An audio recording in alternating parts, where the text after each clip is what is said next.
कांग्रेस की जन आक्रोश यात्रा राजगढ़ जिले के नरसिंहगढ़ पहुंची है, जहां कांग्रेस कार्यकर्ताओं ने भव्य स्वागत किया। वहीं मंच से संबोधित करते हुए कांग्रेस जनप्रतिनिधियों ने भाजपा सरकार पर जमकर हमला बोला। कांग्रेस पार्टी की जन आक्रोश यात्रा के अंतिम दिन नरसिंहगढ़ बस स्टैंड पर पहुंची, जहां पूर्व कैबिनेट मंत्री जयवर्धन सिंह, नेता प्रतिपक्ष गोविंद सिंह और कांग्रेस महासचिव रणदीप सुरजेवाला के कार्यकर्ताओं ने स्वागत किया। इस दौरान कांग्रेस के प्रतिनिधियों ने मंच से कार्यकर्ताओं को संबोधित करते हुए जहां प्रदेश में कांग्रेस की जीत का दावा किया, तो वहीं भाजपा सरकार पर भी जमकर हमला बोला।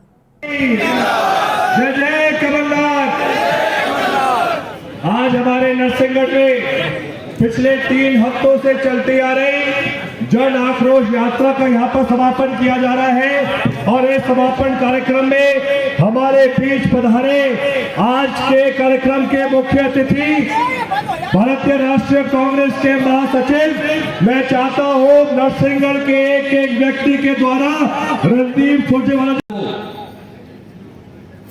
क्या आपका खून नहीं खोलता जब आए दिन दरिंदे हमारी बेटियों, मां और बहनों से अनाचार और बलात्कार करते हैं?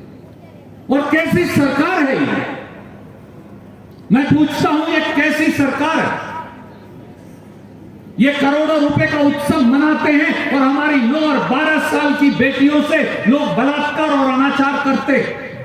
18 साल में शिवराज सिंह चौहान 18 साल में 58,000 बलात्कार मध्य प्रदेश में हुए हैं। हर रोज 8 बेटियों से बलात्कार होता है। तुम्हें नींद कैसे आती है?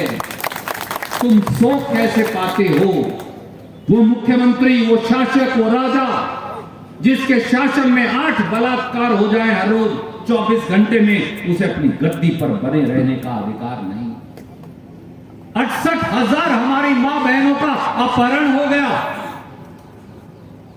हर 24 घंटे में मध्य प्रदेश में 13 बेटियों का या माताओं का अपहरण हो जाता।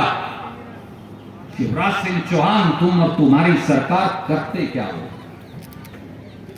सही कह रहे थे गोविंद सिंह जी, और गोविंद सिंह जी 18 साल में नहीं, ये संसद के पटल पर नरेंद्र मोदी ने बताया कि 3 साल में 2 लाख बेटियां गायब हो गई मध्य प्रदेश से। पूरे देश में सबसे ज्यादा ये अपहरण की शायद या बेटियों की गायब होने की संख्या। वो सरकार जो बहन बेटी की रक्षा नहीं कर सकती, मेरे साथियों, दोस्तों, उसे एक क्षण भी गद्दी पर बने रहने का अधिकार नहीं। उखाड़ कर फेंक दीजिए चुनाव में उसको। आप बात कर रहे थे, सच कह रहे थे, गोविंद सिंह जी कह रहे थे मजाक में, पर गांव की एक और बात है जो आपको बताता हूं। गोविंद सिंह जी, शिवराज सिंह जो है वो वही है। एक पंडित जी के मंदिर में उनके पास एक पुराना पर बहुत अच्छा पीढ़ी दर पीढ़ी का शंख था। वो जब पूजा करते तो शंख बजाते। वहां एक पाखंडी धूर्त भी आया।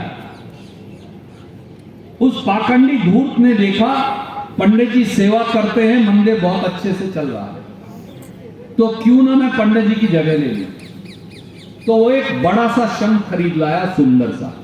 उसने सोचा शायद शंख बजाने से ही प्रभु और प्रभु को मानने वाले सब खुश हो जाएंगे। तो वो शंख जब लेकर आया, उसने सोचा शंख लेकर आओ, तो बाजार में गया तो उसका भी एक गुरु मिला, जैसे यहां वाले का एक गुरु दिल्ली में भी बैठा है। तो उसने वो बेच लिया। उसने कहा ये तो शंख बोलता भी है, उसने कहा तो पंडित जी से भी अच्छा है, बोलता है। तो सुबह सुबह गया, पूजा की, बोले शंख महाराज 100 रुपया दो। बोला 200 लो। तो उसने कहा 200 दो। तो उसने कहा 400 लो। उसने कहा 400 दो। तो बोला 800 लो। 800 दो तो 1600 लो। 1600 लो 3200 लो। उसने कहा भैया दे तो दे। बोला देने वेने को कुछ नहीं है, ये तो गपोड़ शंख है। ये शिवराज सिंह चौहान गपोड़ शंख है साथियों। 18 साल में जयवर्धन कह रहे थे, 18 साल में हमारी बहनों की याद क्यों नहीं आई भैया? जब वोट पड़ने लगी तो 30 दिन पहले ही याद क्यों आई? ये उज्ज्वला बहनों की बात करते हैं, ये लाडली बहनों की बात करते हैं। इनका पिछले साल का ही गोविंद सिंह जी रिकॉर्ड निकाल लीजिए। इन्होंने बोर्ड लगाया 82 लाख उज्ज्वला बहनें।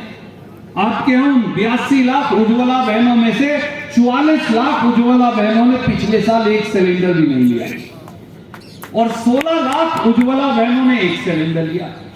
यानी 82 में से 62 लाख उज्ज्वला बहनें तो चूल्हे पर आग फूंक फूंक कर उपले और लकड़ी से अपनी आंख फोड़ रही है। अब चुनाव आया तो अब गैस सिलेंडर भी कहते हैं सस्ता कर देंगे, अब ये भी करेंगे, आगे आगे ये ना कहने लगे। आपकी जांच का पैमाना क्या है? कोई कहता है कि किसान के साथ अत्याचार हुआ, ये पैमाना।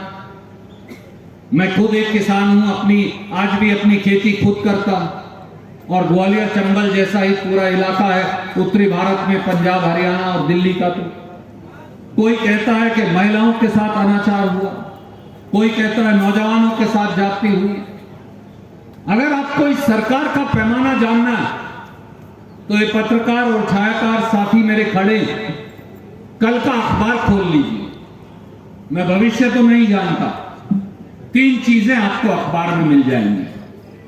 पहला पन्ना जब खोलेंगे तो उसमें मिलेगा प्रचार। पहले पन्ने पर मिलेगी 50 लाख 1 करोड़ आपकी कमाई का जो पैसा है उससे इश्तहार। फिर दूसरे पन्ने पर, फिर 5वें पर, फिर 6ठे पर, फिर आखिरी पन्ने पर शिवराज सिंह चौहान और भारतीय जनता पार्टी आपकी गाड़ी कमाई के पैसे से केवल प्रचार करती है। जो प्रचार वाला पन्ना बदलेंगे तो क्या मिलेगा? अत्याचार। आज ही जो कल के अखबार में छपेगी, 9 साल की एक बेटी से, एक हमारी आदिवासी बेटी से, 9 साल की बेटी से ओंकारेश्वर जी की धरती पर 12 घंटे एक दरिंदे ने बलात्कार किया। पर शिवराज सिंह सरकार को और मोदी को उत्सव मनाने से फुर्सत नहीं मिली।